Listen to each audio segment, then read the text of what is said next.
Hello, TPR Nation. This is Amber Kuhn from The Perfect RIA. Thank you for joining me on today's Follow-Up Friday. Before I get into today's recap, if you're enjoying our episodes, we'd love for you to give us 5 stars wherever you listen or watch your podcast. On Monday, Matt and Micah were back from Surge to talk about delivering value and that you need to bring value that's commensurate with the fee you're being paid, but ideally multiples of that fee. And that it's easy to confuse volume with value. And when you do that, you're burying clients with information versus streamlining that so that they can make decisions. A way of doing that is through value adds and having a process of success.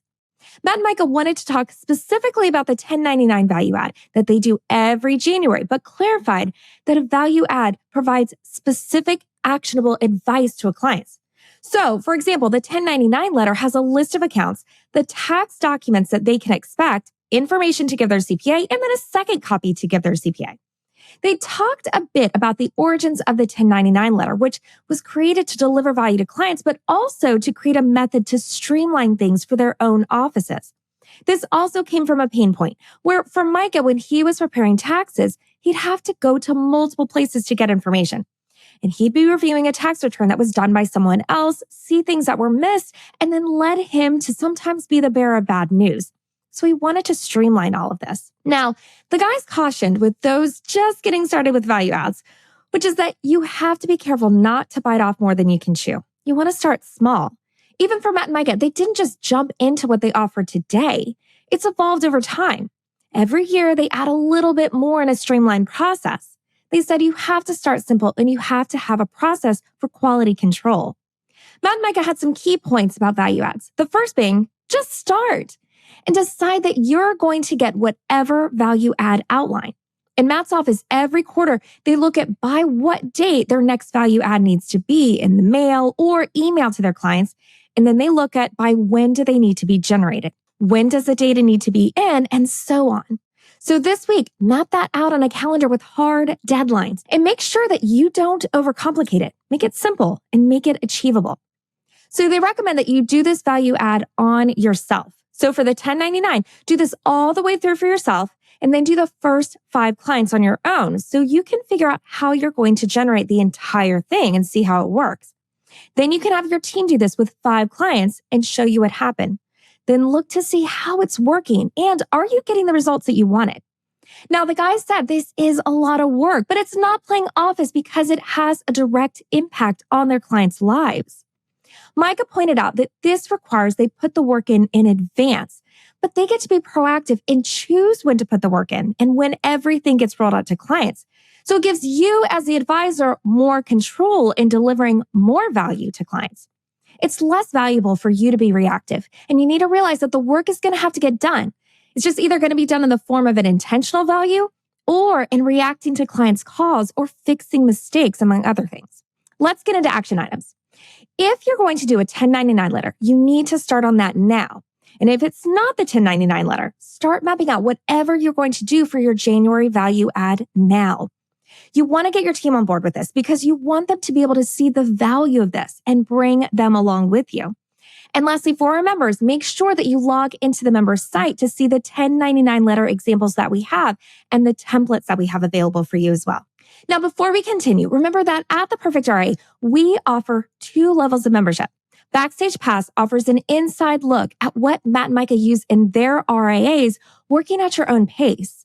Our Invictus membership is for advisors who are looking for a more personalized, guided coaching experience and who are ready to commit to doubling their practice. Reach out to us at lifestyle@theperfectria.com for more information.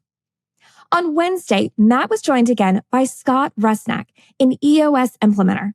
Scott and Matt kicked off by talking about the importance of having a coach because, as Scott shared, you need someone looking over your shoulder who can show your weaknesses and make sure that you're focused on your strengths so you can get everything you want.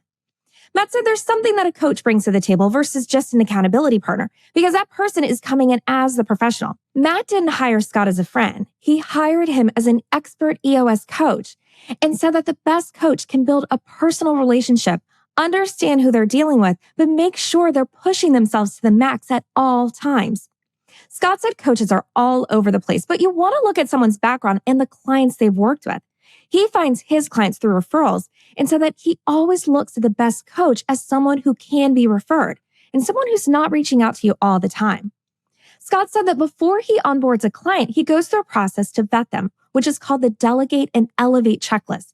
And he wants them to tell him, what do they like to do but aren't good at? What do they despise that they're not good at? And he wants to start with this before they share how great they are so that they can get on the same page. And he thinks that the coach should set the terms right from the start. Since Scott was last on the show, he published a book called The Entrepreneur's Field Guide, which he said really started with a cycling career he had been trying to build. So it's about building an accountability plan, designing your day, your week, and year to make sure that you're getting everything you want. Scott then went into how he's intentional with the people he surrounds himself with, which he said is two parts. The first is Dunbar's number, which says that humans can only handle a certain number of close connections at a time. And that number is 5, 15, 150. Scott said he re-engineered the number for him. So it's the 5, then 28, and then the next group is 30. He said he won't let anyone into that version of his Dunbar's numbers unless they fit his core values and everyone is getting everything they can out of their lives. Scott also talked about how every 90 days he resets his calendar 12 months in advance. With this 90-day reset, he said it allows him to have deep conversations with his clients, his friends and athletes that he coaches about stress, pushing yourself, and then taking your foot off the gas, which he said you need to have to be successful. It's all about intentionality. Scott pointed out that people need to re-examine their values and put those tools into their life. This sets up a filter for people that you're working with and to make sure that you're surrounding yourself with people that will push you forward. Let's get into action items. Check out Scott's book, The Entrepreneur's Field Guide, which we have linked in our show notes from Wednesday's episode. Look at who can point out your weaknesses. How can you push forward as a leader and surround yourself with great people? And don't be afraid to be vulnerable and ask people for help. And you need to have a coach in your corner who's going to be looking over your shoulder. And you need to have a coach who's focused on the student. On Thursday, Jamie was talking about stupid people playing stupid games and winning stupid prizes. She kicked off with a story from a client who was being sued based on being in violation of a non-compete agreement and how she dealt with a similar personal situation with receiving a letter from an attorney on behalf of the HOA where she lives, claiming that she was in violation. She said the moment you receive any type of legal action, you want to create a spreadsheet to start having a timeline of events with dates, times, parties involved, forms of communication, and links to that communication. This allows you to check your own facts. So this isn't about editing things or defrauding. Jamie shared how she did this in her own situation. And eventually, someone associated with the community asked to see if they could just resolve everything without attorneys. But here's the kicker.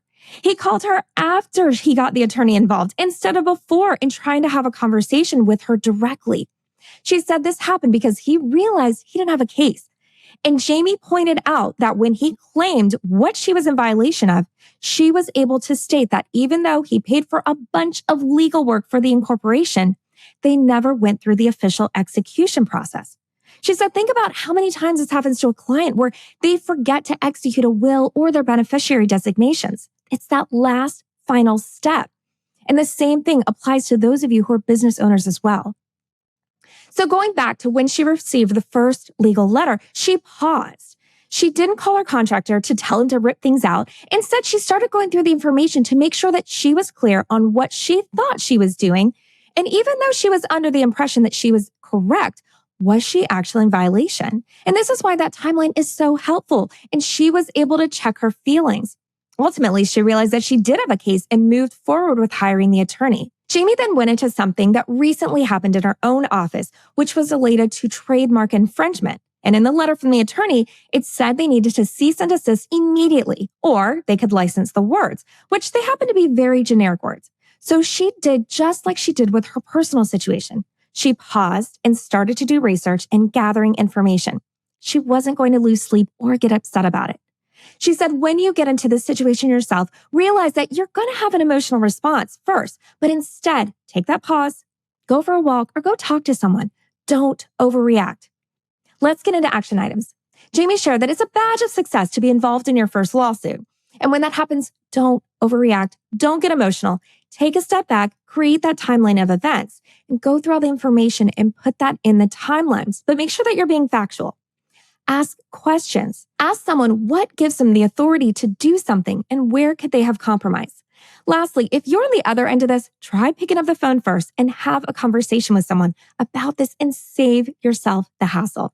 TPR Nation, if you're ready to grow and dramatically impact your life and those around you and want to become a member of the Perfect REA, reach out to us at lifestyle@theperfectrea.com. Remember, if you don't take action to improve your practice in your life and you do nothing, then nothing will change. That wraps up this week's recap. Thank you for joining me, and please share this or any of our episodes with another advisor or team member who you think might benefit from listening. And until next time, happy planning. Information designed to change lives. Financial planning can make you thrive. Start today, don't think twice.